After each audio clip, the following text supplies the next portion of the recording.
Hi, it's Saren here from the Be Nice podcast. Just a quick introduction to episode 2. In this episode, I had the absolute pleasure of meeting with Yasmin.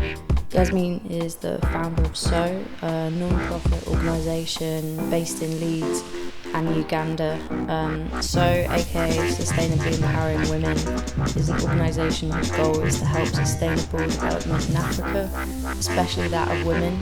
I urge you to check them out online or on Instagram, Facebook, and while you're at it, if you're Leeds based, I'd check out Mahogany Market.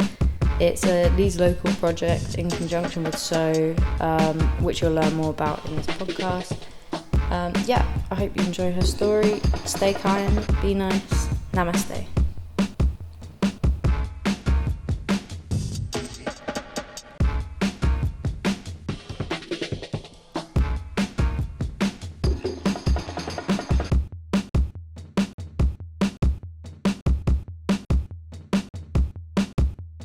Yeah, thank you for coming on the podcast. I feel very honoured to have you on, to be honest, because of the work you guys do. This is Yasmin from Sustainably Empowering Women, a non-profit organisation helping women in Uganda gain creative skills and business skills. Before we dive in, I guess I wanted to ask what the initial decision to go ahead with it is. Wow. Okay, so in 2018 I applied to do the International Citizen Service, which is a programme run by the British government in conjunction with voluntary service overseas.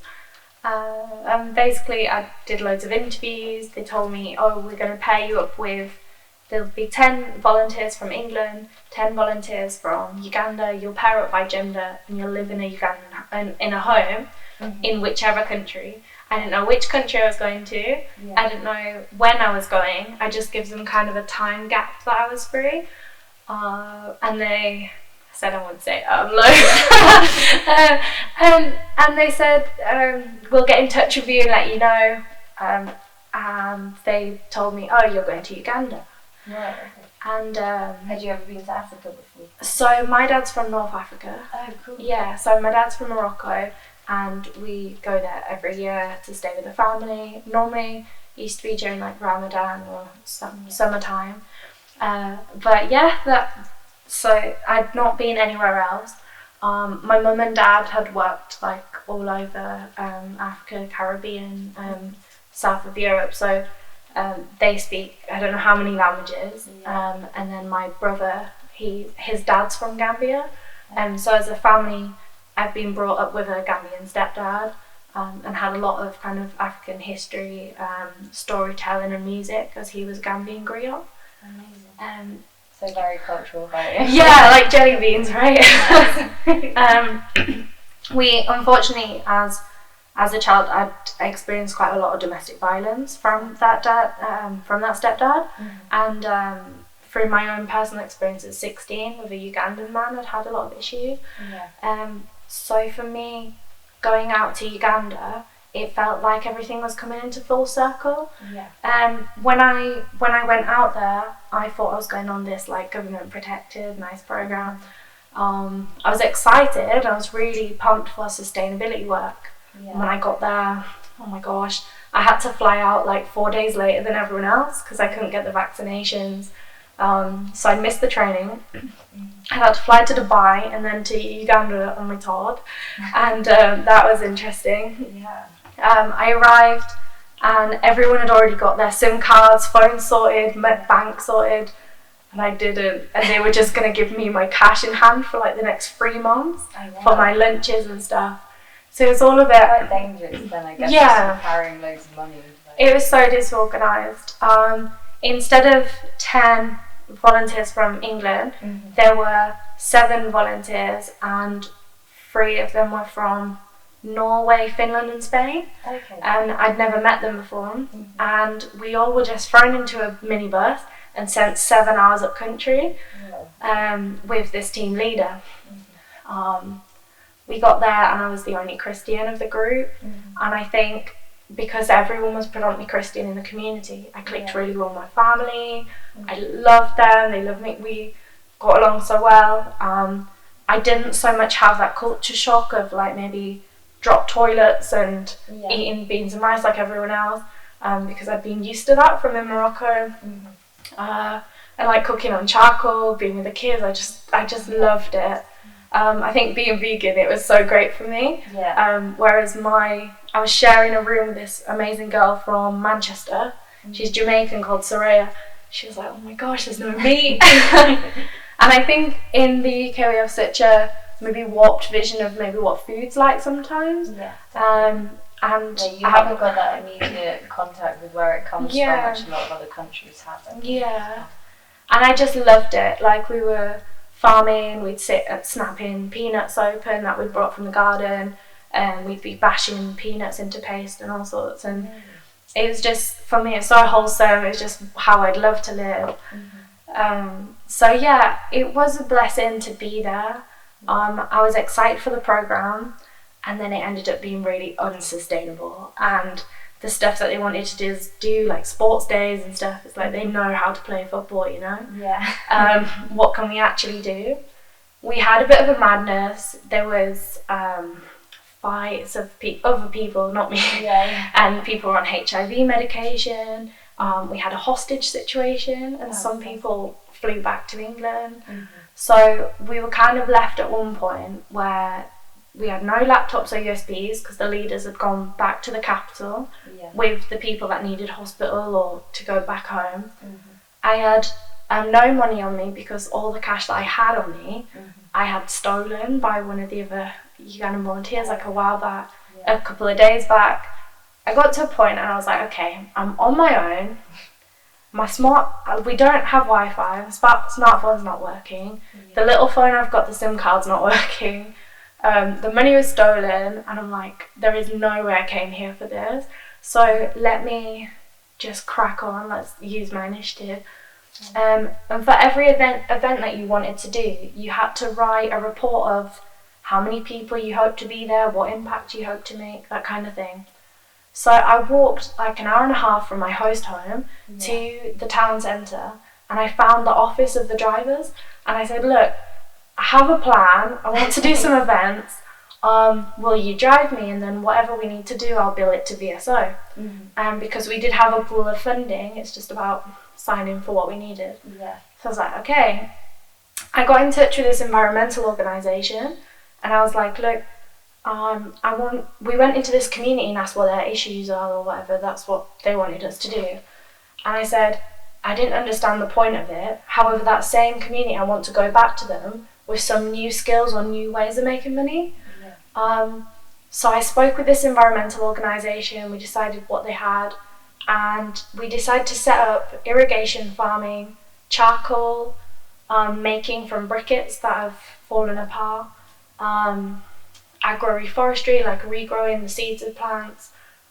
What else was there? They were like making shoes from recycled wheels for cars and jewellery and stuff. And on the way, I'd seen a giant jackfruit tree. Now, I'd heard of jackfruit being eaten as a meat substitute, but not had it yet.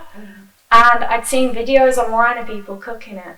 So I seen this giant jackfruit tree on the way to the village, and I thought, I wonder if I can get it. But it's so big, like I can't even describe how big this one was. Like maybe a metre, if not more. Wow, like right, yeah. And if I climbed the tree, I couldn't hold it to bring it down, and I didn't want to throw it down in case it broke. So I was trying to like jump from this tree with hugging a jackfruit. And I got to the village, and I walked from where we were setting up all the chairs and the marquees. We'd set up like a, what's it called, you know when you haven't got electricity, you have a generator, oh my god. So we're setting up this generator and we're trying to get everything organised. And we were meant to do it the week before, but there's been a funeral and the whole village goes into mourning at that point. So we had to change last minute. And I arrived there and we're getting everything sorted, and I thought, I wonder if I could maybe do a little stall cooking the jackfruit, like whilst everyone else is going to the different ones. So there's a spare table. I've walked down the road, I found a family, and they had a little charcoal siguri, which is like just on the floor pot thing that you put charcoal in. I put it on the table. Someone else had a pan, and then I've gone to the borehole and I pumped some water. And just whilst everyone else is setting up, I thought, let me try this. I got this giant jackfruit, and I realised you need to put oil on your hands because of the sticky inside. So I'm cutting it open. I've never eaten it before or had it, but I just knew. I thought, let me try this. I just really felt like it was something. And I went round with a megaphone. I was just like, hello, if there's anybody there, please come. We went round, we had, what did they call them? Like volunteer warriors that went through the village and just told them that there's people going to do an event. If anyone wants to come, this is what they're doing. So they went round, and 2 hours later than what we planned to start, which is fine. I'm used to Ugandan time now. But at that point, we were just waiting. People just came, do you know, from like between trees, like out of nowhere. And everyone's come to this event. We're like, oh, if you could register, and then there's these events happening. Nobody went to any of the other stalls. They just wanted to see this crazy Mzungu. So they call anyone who's not from Uganda or Europe, they call us Mzungus. So they wanted to see this crazy Mzungu cooking jackfruit, because they wait for it to ripen and eat as a fruit. So they just couldn't believe it. And the whole time I got people up and involved. In the cities, everyone speaks English, but they didn't in the village. So I had one guy that could translate. And I was like, can you come up and you could chop this, and do you want to chop some onions and fry this? So I just got everyone else involved. And they were so intrigued. They watched the whole time. And then at the end, I had this huge pan of fried, like tomatoey, oniony jackfruit, and then boiled rice that we'd mixed all together. Got this huge pan now, and about 100 people wanting to eat it. I'm like, I didn't think this through. How is everyone going to try it? Randomly, I went to my backpack, and there was like a roll of 100 sandwich bags. Amazing. And I was like, what? So instead of just putting a bit in each bag, people like put the hand through, like cut a hole in the bottom and use the hand as a plate. Cool. Yeah. So everyone's now trying this. They're actually like, oh, this is jackfruit. And I was impressed with myself, because I was like, oh, it actually tastes like half decent. Like, it's not that bad. Because obviously I couldn't do some kind of pulled barbecue pork that I've seen on videos. And this one woman came and she was crying, and I was like, oh my gosh. I was like, I said to the translator, guys, please, can you tell me what this woman's saying? I'm really worried about her. And she's speaking to him, and I'm like, please, like, what? And he goes, 1 minute, I'm just trying to. And she says basically that there's been days when they've not had any food, and they've had jackfruit in abundance growing, but because they've only ever known it to eat it as a sweet when it's ripe, they'd never thought when it's unripe and to cook it, and that could have been food. And I'd explained to him how I think it quenches your hunger for how many hours. Like not slow your metabolisms, but prevent you from like overeating. Definitely. And she was really emotional, and I just thought, do you know what? Even if I came to Uganda for this one woman, and then from there, like, I was just like, right, let's do it. I went to like where all the colleges and high schools were, and I'd set up the Ministry for Disabled Careers, a catering school, a woman who'd set up her own hairdressers, the government municipality for agriculture, and a few other stalls, and then invited all these college students that were not wanting to. I went into the colleges and I said, if you don't want to go to university and you're thinking of a more practical craft or something, come to this event, you can sign up, there'll be volunteer opportunities. I found some amazing young women from this high school that do making homemade pesticides and stuff, for bed bugs and mosquitoes. So they came and did a demonstration. I did CV writing and interview skills. And just, it was really like, you could see this is what people need.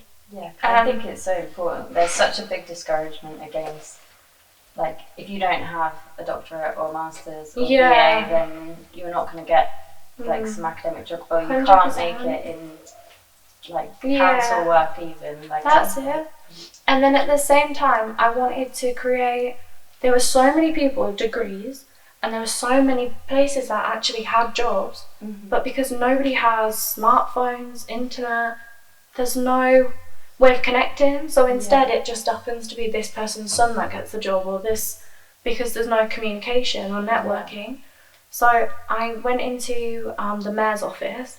I rented out the mayor's garden, which is like, on VSO funding that was feasible. But it's like the centre of a town, so it's kind of like their Hyde Park. Okay. And I had to like get police permission.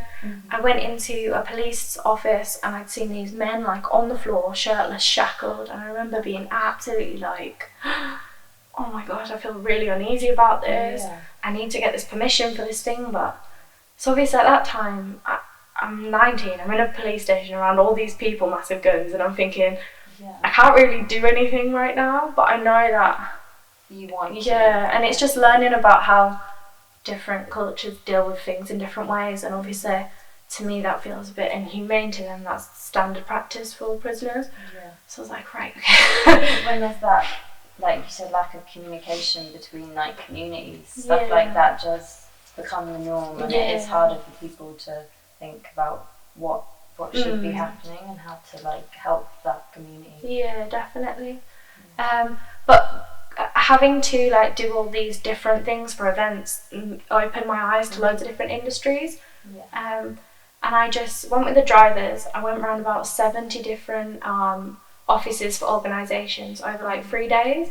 And I was like, okay, what volunteer opportunities do you have? What internships and what jobs do you have going? Will you release 2 of your interns or staff to come and have a stall at our event? It'll be on this day. Please bring any banners or a poster that you've got or anything. We'll have the table ready. We'll provide you lunch. I did that for 70, and Lord, thank God, all of them came. Nice. It was amazing. I made posters and were stapling them to all the wooden poles around town. I'd gone to every university, spoke to the heads, and then spoke in assemblies, inviting people, and they showed up. Nice. And on the day of it starting, I was said to the rest of the people, I was like, look guys, I know you guys feel bummed out and you're not wanting to do any work, but I do need your help in facilitating this.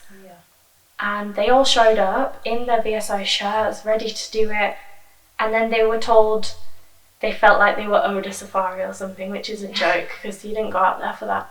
And they were told that it was cancelled like about 10 minutes before we're due to start. So they all just disappeared again. And I was like, God, just keep me strong. Let's do this. A few of the Ugandan volunteers decided to get involved. Kule and Emmanuel, who I lived with, and Jessica. And it was amazing. They helped to facilitate it. We did CV writing interview workshops again. We did talks on sustainable development goals, and then got some speeches from local councillors. And I was like, I really just can see myself doing this. And as the time went on, we went into schools, we taught on sexual assault, harassment and consent. I'm not a counsellor or anything, so I wouldn't do any kind of private counselling as people wanted, but I'd do talks with some of the girls, and I'd pray with them, and then we'd chat, and I'd just let their school nurses know that there's certain things need to be brought attention to. So that was amazing, being able to go into the schools and break down so many taboos. Kids were asking, do condoms give you cancer, does this? And I was like, oh my goodness, okay, let's start from the beginning. And we just went with this, they were called Child Hug, they were like a health centre. We kind of went with them around schools and talked about certain topics that the kids wanted to know about or were interested.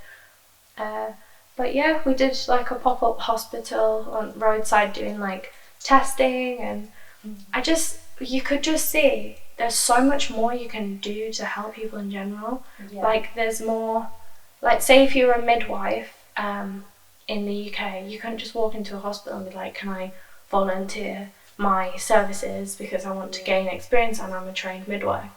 whereas there you could do that because the help is needed. So you just feel like you can be of some use, if that makes sense. But yeah, so everything were coming to kind of an end.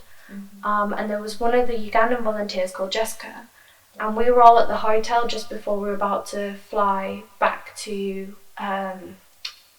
England. Where else? But yeah, so we'd been staying for like 10 weeks in a Ugandan family's home. Some of the homes were like, they had their own rooms with a key to the door outside, ensuite. I was sharing a room with a house of 17 people with one drop toilet to share. So everyone had different experiences even in their living conditions. So when I got to the hotel, I thought, wow, like I kind of felt weird. I even started the whole reverse culture shock, just going to the hotel and being back in where the capital is. Because the showers, I was just like, oh gosh, I feel like this is weird.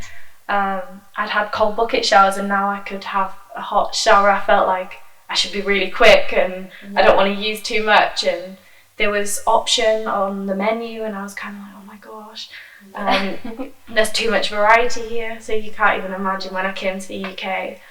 So much more to think about when really, like, I guess when all those things are out of your head, you're really focusing on what's needed in the community. And then, like, immerse back into this like cultural commodity, I guess. Definitely. Jessica, they were going to tell her to just go home and not stay at the hotel because she didn't live far, but it was like 11 at night. And she was like, I said, just stay with me, it's fine. Which was so nice because we didn't live together when we were in Lira, so we got a chance to talk more. We were friends, but not that close. And I had a bit of money left on my mobile money. One of the biggest issues with ICS is that they provide everyone with 15,000 Ugandan shillings a day for lunch. So that's £3, and they give that to everyone in every country internationally, £3 for their lunch. However, £3 in Uganda is 3 times the national wage, like the living wage. So imagine for a group of Ugandans to join this volunteer program and they're given 3 times the wage. Do you think they'd feel like it's a voluntary position? That's a paid role. So for them, for the first time, they're buying smartphones. The first time they're having social medias. Some of them, they've come from living in the village in huts to now living in a family home where they've got like a bed on, like a raised bed. They've got, you know, a house. Some of them, I guess, running water. Where I was, we didn't. But you can see how, for Ugandans, it wasn't this whole thing of, it wasn't the same experience, obviously, anyway. So when you're asking Ugandans and English volunteers to go for lunch together, Ugandans are seeing that 15,000 as, I can finally contribute to putting my brothers and sisters into school. I can finally help my mum to pay for food. I can buy myself a smartphone for the first time. Whereas English volunteers were going, oh, 16,000 for this burrito and chips at this one American cafe in the town. And it automatically creates a divide. So that's a massive thing that I feel like they need to work on, is training. Because they need to prepare people, if they're not already going to be thoughtful, to say, look, your counterparts are going to be receiving 3 times the national minimum wage. And for them, this is a big deal. So don't go off and eat expensive food. Go with them and eat local food for 3,000. But anyway, that didn't happen. But me and the girl from Manchester, who's Jamaican, we went with the Ugandans. So I had quite a lot of money left. And I said, Jessica, I'm not going to do all of it. And it was on my MTN. So I transferred it to her. And then I told her, I said, oh, I'll transfer you, I've got a bit of money left. She started crying. And then I looked and I was like, what's going on? Like, it is just whatever I'd left. Basically, she hadn't told me that her brother had been put into prison. He was 17. He was a security guard for a factory of an Indian man. And people had broken into the factory, beaten him up, stole things, but because the Indian man had come, he said that it was the young boy's fault. Now, to put a 17-year-old to be security of this huge factory is insane anyway. Yeah, that's not very nice. Yeah. And then they put him in prison without any kind of telling of what happened. Yeah. So then they wouldn't put him through a court case because they didn't know what's happened, but they also won't release him because this Indian guy's got quite a, I don't know. Yeah, people know him. Yeah. So they kept him in. And eventually they said that they'd give a price for him to be taken out. And the money that I sent her was the exact amount she needed to get her brother out. Oh, amazing. And I was like, oh, wow, like that's amazing. And we got talking and she just explained, like, she's 24, her dad was murdered, her mom was abused so she couldn't dig, and in the village the only way to make money predominantly is digging. Okay. So for her, she was like, it's on me to pay for my brother's school fees. She's like, I've been walking around Kampala for 3 years trying to find organisations that pay for kids' school fees or to help me out. I've been looking for different jobs, and she's worked so hard just scrimping and scraping to pay for them to go to a government school, which is a lot cheaper, but then there's like huge class sizes. Yeah. And it's not great. So for her, she was just telling me about it. She wasn't expecting anything. Yeah. And by that point, I was already paying for twin school fees. So I said to her, I said to her, look, I was a student at the time, and I was like, I'd love to say yes, I'd pay for it or help to support you. Yeah. But financially that's not feasible for me. But I'd do my best in the UK to kind of find a place, see if anybody else would like to support your brothers, or if there's any organisations. And she just was like overcome. She was like, I didn't even expect you to say anything. Sorry, I'm just ranting. Yeah. So anyway, I've come back to England, and I'd moved to Coventry for my 3rd year of uni away from Scarborough. And I just really felt that God was saying to me, like, this is on you, like, you're gonna do this. Yeah. So I was like, okay, that's calm. Did you feel a lot of pressure from that, or did you find it quite exciting? No, do you know what, I felt like, yeah, this is what has to be done. And in Coventry they have like fruit and veg market where it's like £1 for a bowl of whatever. And then there's loads of like Asian and African supermarkets that sell like tins of chickpeas. So that was good. I just lived off that, and it was a lot healthier for me, I guess. But yeah, so I went, I sent her the first lot, and she sent me some photos of her mum and her brothers, their first day of school. They were going to like the best school in their area. It's the first time they've had their own bed. It's the first time that they've had like reassurance of free meals. Because they were living in a hut smaller than this conservatory. And I've stayed there myself now, and it just makes me kind of think, gosh, there was her mum, her 2 brothers and her in this one place, but I was just doing it as a favour for her. What I didn't realise is how much effect it would have on her and her mum. So that's what kind of birthed So. So Jessica then got onto a government development course where they do like tailoring, computer or baking and catering. So she chose to do bakery and catering, and when you finish the course you're then gifted a free oven to start your bakery business. That's really good. So the Ugandan government isn't amazing at all, but for that, like, I'm grateful that's something that he's doing. Whether it's for the right reasons or not, get votes. But yeah, so she joined that. She also continued selling clothes in university halls to people that are studying and couldn't go out.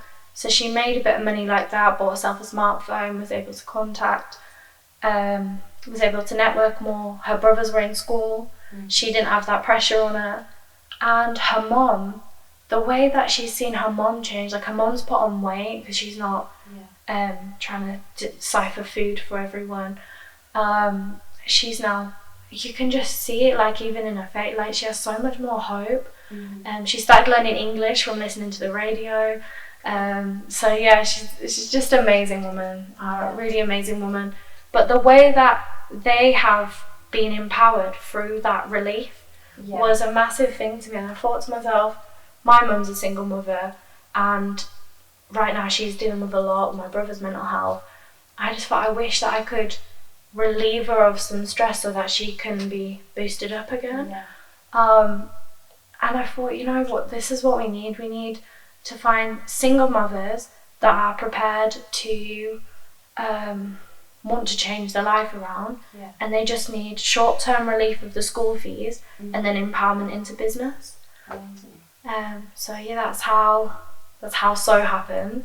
I wrote a big page of loads of different words, and it came up. Took ages, and I decided to put sustainably empowering women, and So came from it, gratefully. I think that's a great one, especially because like when you think of sowing, you think of I think of like sowing seeds and growth. So yeah, I think that's definitely what you're doing is amazing. Thank you. How's it going with like COVID at the moment, especially with what you're doing? So for a start, what we do with the women is that we train them into making earrings from like banana fibres and palm leaf. They look amazing. Thank you. What's beautiful about what we do is, you know how when people fundraise, they might, you know, sell a poppy or something like this. We wanted to sell something that would be beautiful for a consumer in the UK, but would also be sustainable, and we didn't want handouts. The women don't want handouts. They want to work for their money. So for us to create some kind of way of them gaining the finance for what they need in the most sustainable way possible, that's why I came up with creating earrings from banana fibres. So I'd seen crafts in Kampala of like little figurines and stuff. I thought, why can we not make earrings from this? And I got in touch with the environmental organisation from the first time I'd been out there. There's a lady that makes jewellery, and I said to her, could you, have you ever made jewellery from banana fibres? Or she's like, no. I said, could you try? I'm thinking, if you got like an electrical wire and you twisted banana fibre around it, could you not make, like they do with the figurines, but maybe spiral them and make some designs? And she's like, maybe.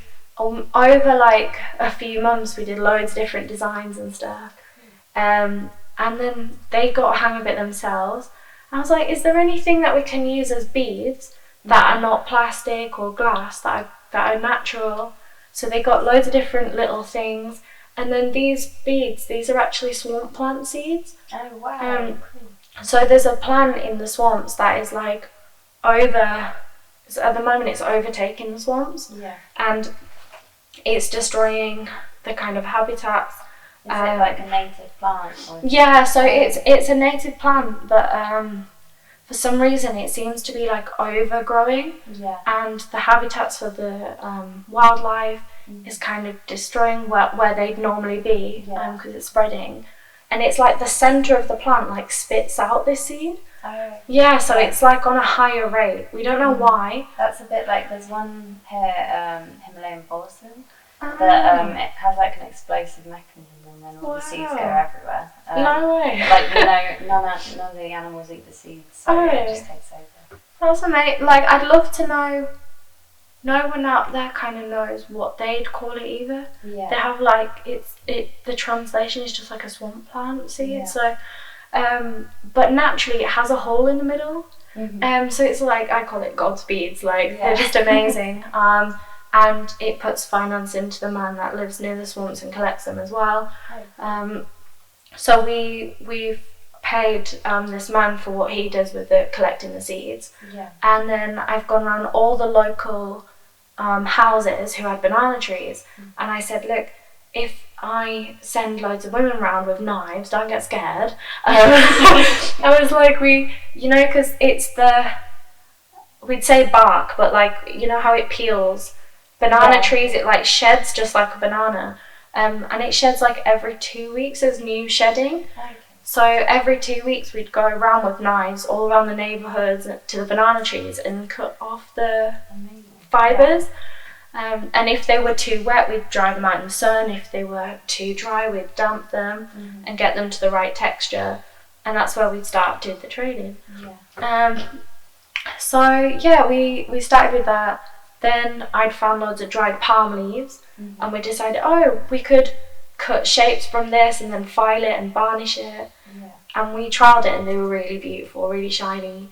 I'm like, okay, let's go for this.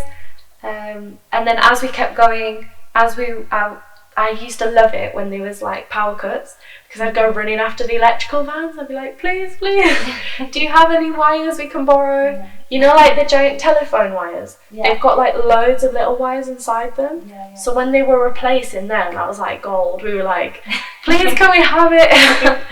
Or I'd just buy them like cheap off mechanics, like that kind of stuff. And we realised, if we kept the coating of the wires instead of blading them off, we could then make them into hoops and wrap recycled material around them for... like fabrics. Yeah. Nice. Cool. So what I did is every 2 days I'd go around Lear Market where all the tailors are. And there's literally maybe like 200 tailors all on one floor. And I'd go around and I'd be picking up material. And there's this connotation that people that go around picking up material, they're like really poor and they're doing it to sell to stuff in cushions instead of pillows. So I wanted to kind of change that stigma. So I'm walking around and they're seeing me like, who's this Mzunga now? She's like picking these things off the floor. And by the end of the time that I was there, people were chasing after me, Yasmin, I have this sack for you.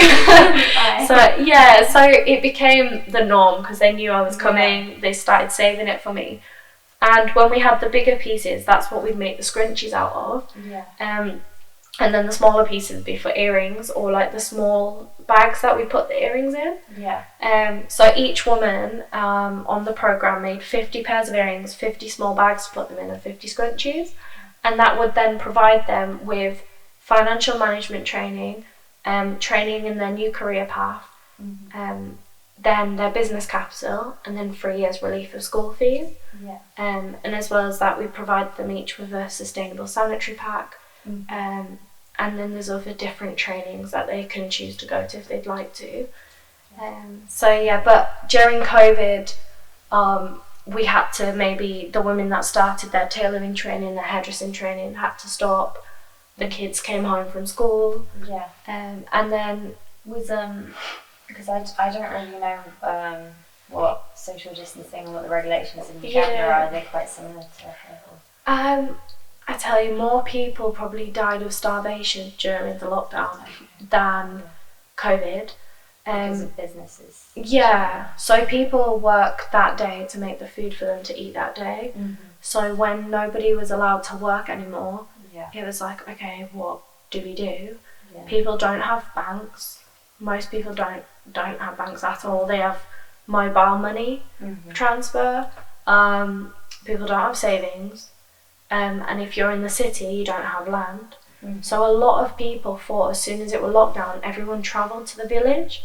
And it was a good job because a few days later, the government said no cars were allowed on the road. So you had no cars allowed on the road, no one to work unless you're selling food.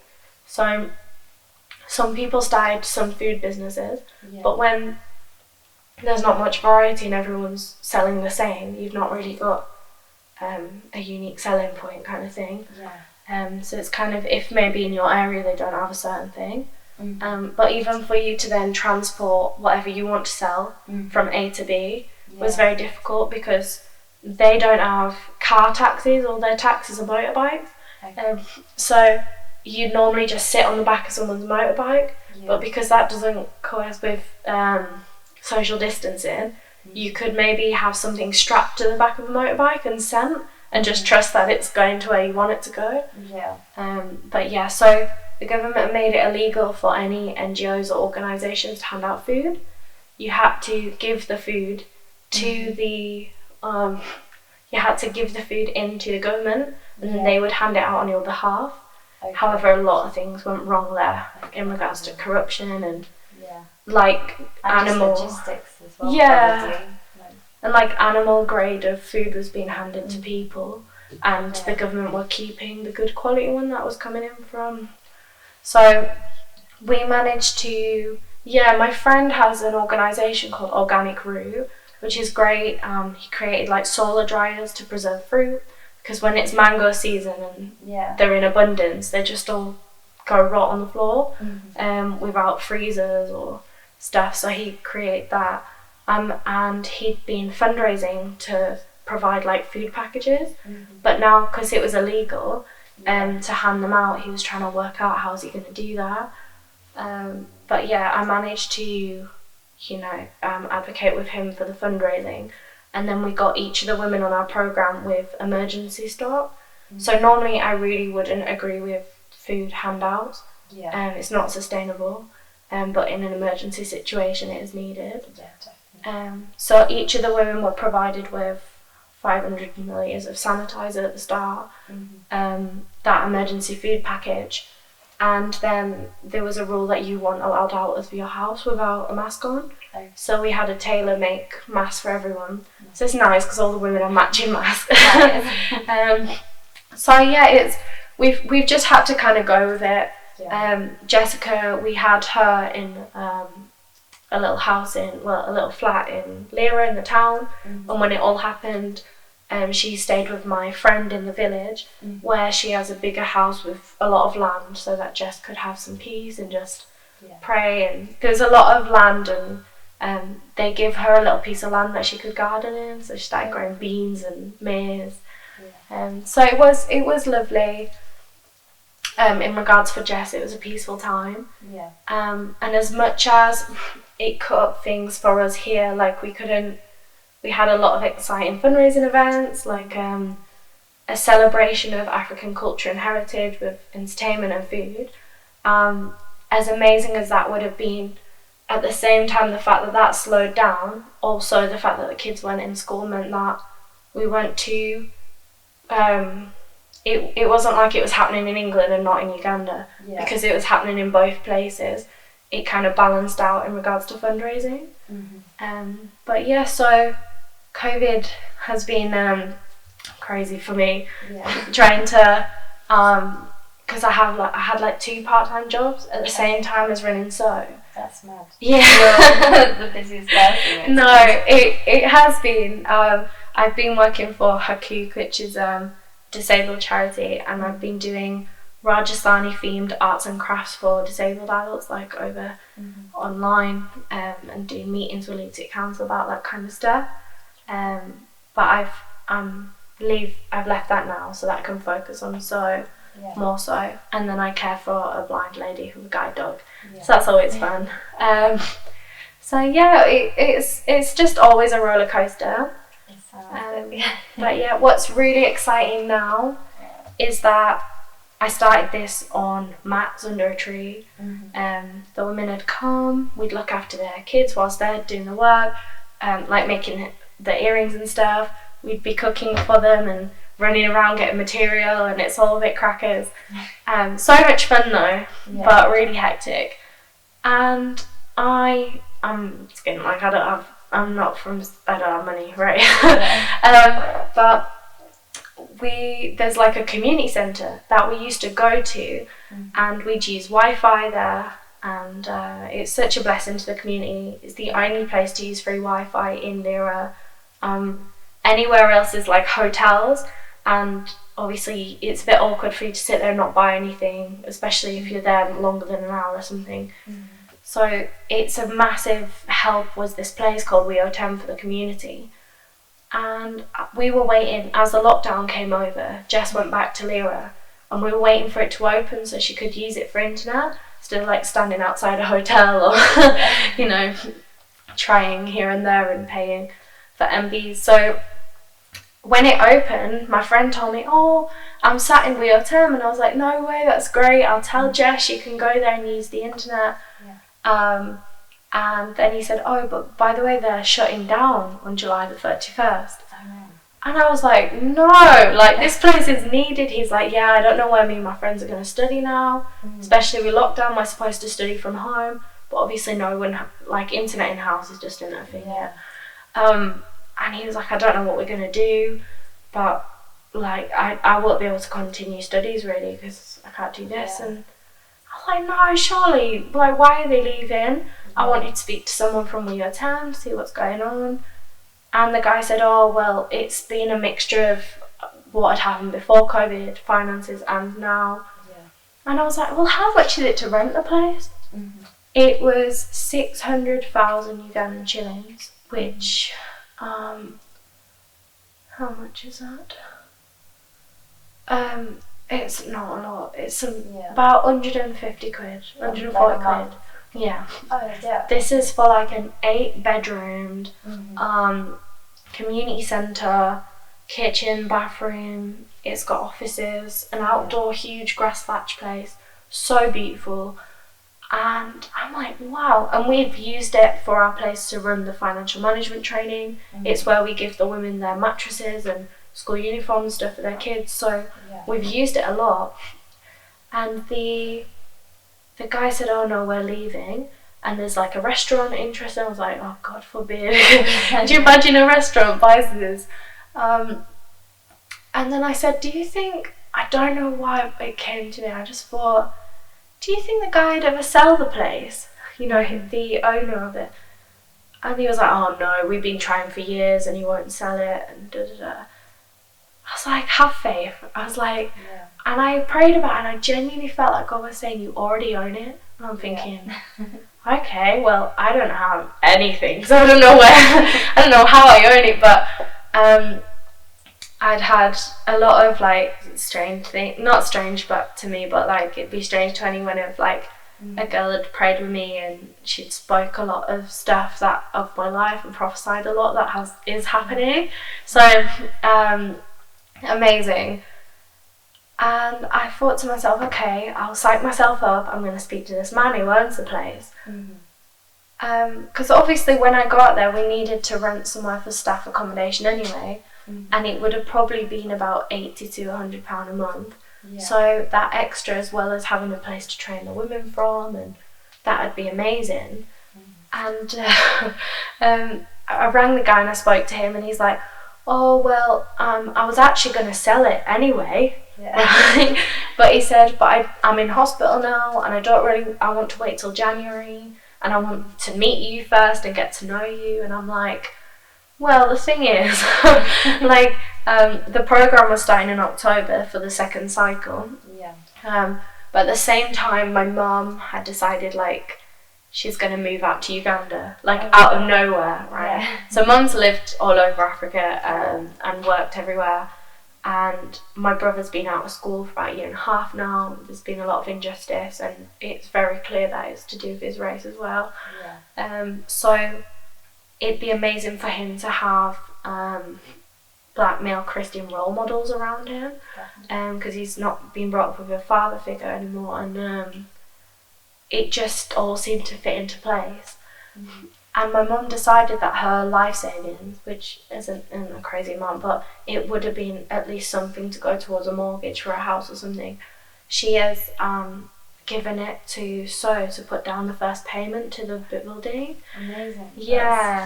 That's really exciting. So that was crazy. And imagine in England you could not get anything like it's going to cost about £96,000 for this whole place. The guy, well, it's worth about 650 million, and he's selling a Ugandan shillings, and he's selling us it for 450 million Ugandan shillings. It's like bang in the town centre, on a new main road, so it's got great access. And we knew that it would be worth a lot more when Lira becomes a city. And it was announced that Lira would become a city within the next 4 years. We bought the place. Well, we'd done all the signing, got the lawyers involved, everything in a month. Like we'd gone through so much in such a short amount of time to make it happen.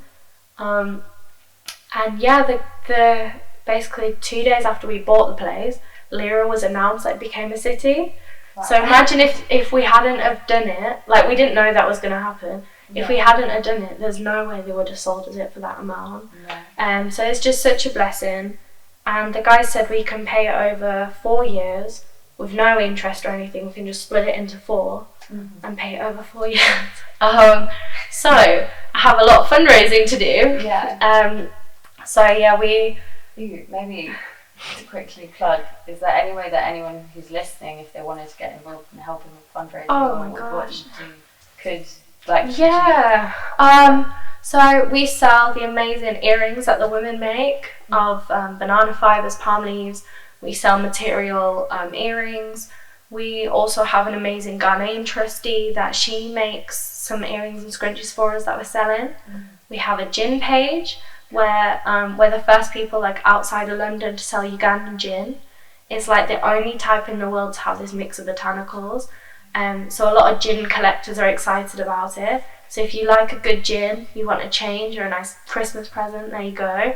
Yeah, Christmas is coming up. Yeah, definitely. But yeah, we are welcome to obviously any donations, that'd be amazing. But yeah, we'd love to be able to work for it. So we'd love to be able to provide something like our earrings.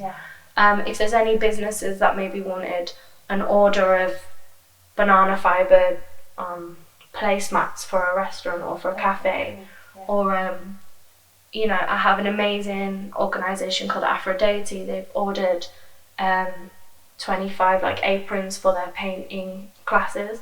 So anything like that is great because we can have it made. The women that are making them can be paid, but also we're fundraising at the same time, and you've got something that's Ugandan to celebrate with what you put towards. So yeah, anything like that is such a blessing. What is amazing is this community centre was in like my kind of 5-year plan. The fact that's even in your 5-year plan. Oh bless you, thank you. And what a big issue for these single mothers is that obviously if they're now working and when the kids are on holiday, there's no thing like babysitters, daycare, anything like that. So I wanted to create a daycare for the holidays. Their summer holidays is November till January. Okay, so starting in October. So November, December, January is the school holidays, Christmas holidays, summer holidays. And the new school year starts 3rd of February every year. So that's why October we want to start then the 10-week programme, so that we can do the 10-week programme, get back to England to start selling things ready for the new school year. So yeah, that's why that's in that order kind of thing.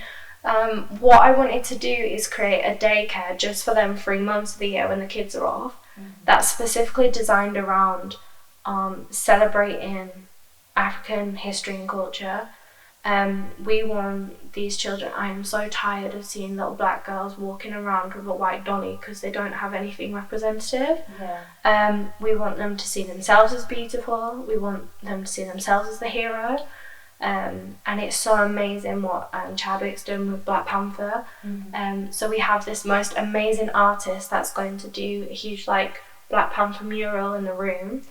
I want to get in touch with, there's a company called Black History Activity Books and different pages that kind of do different types of children's toys that are representative books. And we want to create like a selection of toys and books in a room for like a daycare. And during the holidays there's a lot of primary teachers that don't get paid for holiday pay. So if we can get in touch with them, they're getting some funding. The women that are working from our programme and from outside of the programme would now have an answer to their kids not having care for, whilst they can keep working, and it just be for like 1,000, 2,000, it's about 30p just to cover maybe their lunch. So yeah, that's one of the sides of it. The side of keeping the Wi-Fi and like a library facility for students is what we really want to do. We want to have a really good high-speed Wi-Fi and have like set hours for students and that they can come in, and then in the evenings add some things like open mics, bonfires and stuff, because there's kind of not a space for young people that's not just bars and alcohol and even that's a stigma, like people don't really drink too much, especially people who are born again Christians. So it's nice to have a safe space. Yeah, like a safe space for students, young people, and anyone else, I guess, as well. But it's nice to create that. So yeah, that's kind of what the community centre is. We'll be looking for professionals from the UK to come out and bring their skills. It'd be amazing if they were specifically of African heritage, so that people can relate to them, and at the same time they can explore Africa. So yeah, we want to get people involved like that. And another thing is that we're going to be doing some tours. So we are tired of volunteerism. We don't want anyone to go into any orphanages and befriend children and disappear. We don't want anyone to... That doesn't... No. I feel like people think they're helping, but you're just leading kids on with false hope when they need proper social work. 100%. It's so... They don't realise the emotional damage of creating relationships with children and vulnerable people and then disappearing. I think it happens in the UK with homelessness as well, a bit, where people think like inviting, like befriending homeless people without knowing their background and what they really need actually can make them more vulnerable in ways. It's not sustainable because it's not a long-term change. See, there's a lot of people paying for people's school fees and then that's it. And then there's a lot of people maybe helping people set up businesses. But there's not a kind of in-between where you realise for someone to start from scratch a business, they're still going to have this financial pressure of their kid for the school fees. So they need that short-term relief and that boost. And then just paying for school fees instead of helping the parents to be able to pay for the school fees is what needs to happen. So we would never long-term pay for school fees because you can see how it's not right, but helping the parents to be able to help themselves. So yeah, that's why we want to sustainably empower women. And regeneratively as well, not just sustaining something, but providing people with the means to generate their own income. So a lot of people think maybe they buy the earrings and then it goes to the woman and she can pay the school fees. It's not. It's each woman has a set business capital that we raise from selling the earrings that they made, and then that sets them up for their business. So if their business, we had someone doing hairdressing, within what they need for their hairdressing, we've divided it by the rent of the building they have found, and we always make sure that it's within their means, so that once the business capital is gone and they've had their initial equipment and rent, that they're still going to be able to pay for the rent in the 6 months later kind of thing. So yeah, that's just what... It's just so important to be sustainable. It's a massive thing that I learned going out to Uganda is even people sending clothes. It might be nice, maybe if they're your family, but at the same time when you send cheap British clothes there and the clothing market can only access clothes from China that are maybe a bit lower quality, or the local tailors, people are able to dress in a Western fashion for cheaper than traditional. So it has massive issues, like in regards to how it affects the local fashion industry, how it affects how people dress, and deters from local wear as well. So it's just about really thinking, what am I contributing to? Is it sustainable? Is it helpful? And if not, how can I be more sustainable? There's people who've been going out to different African countries setting up projects for years, and they don't want to change anything. They don't realise that actually maybe this wasn't so sustainable, maybe we could change the way we do things. And education hasn't really been there on sustainability as much, so people just think they're helping and they're doing it with a good heart, but not realising actually it can be quite damaging. So yeah, we just want to advocate massively for sustainability. And if you're going to Uganda, if you're going to East Africa or any of African country, to go there to celebrate the culture go to celebrate how beautiful the landscape is, put money into their economy, buy things from people on the roadside, from crafters from the street, not big fancy supermarkets. Don't pay for a giant tour operator that's from the UK, but find a young man like we have who's probably the youngest safari tour guide in Uganda, and he's now going to work with us. And people pay thousands to go on safari, and it's about 100 quid. So if we can raise fundraising through creating a package of learning traditional crafts, dance, if you could do a canvas of an Afrocentric artwork project and take it home with you, and learn how to do basket weaving, and then take that back, and you've learned a new skill, you've tried a different culture, and you've celebrated it. So many people go and they say, I'm doing a mission, and it's like, you've gone into one school and gone on safari. It's not a mission. Say you're a tourist, say that you're appreciating the place, and leave saying Uganda's beautiful and I had an amazing time, not I went to help people, because unless it's going to be sustainable and make an impact, it's more about the person. But I'm so excited and grateful for the way that people have responded to what we do. There's an amazing market in Leeds called Mahogany Market now, which is on Black Pound Day, like the first Saturday of every month, and they're bringing together people of African Caribbean ethnicity that are running businesses, also creatives looking by the ticket entry. They're being able to fund creatives to do like a performance piece, and it's really beautiful and really important. So we will be there at the start of October. It's only like £3 a ticket, and it's like a market, so it's completely COVID safe. So it's wear your mask, there's sanitizer everywhere. Cool. Where can people find tickets for that? So I'll put the link in our bio Awesome. So, and they're called Mahogany Market. So it'd be amazing if people could check that out. Really great event. Cool. And a really practical way to support the Black community as well. Yeah, definitely. Yeah, sustainable, regenerative. Yeah, there you go. Thank you. I feel honoured to have spoken to you. I'm blessed. Thank you so much. It's been an amazing chat. Thank you.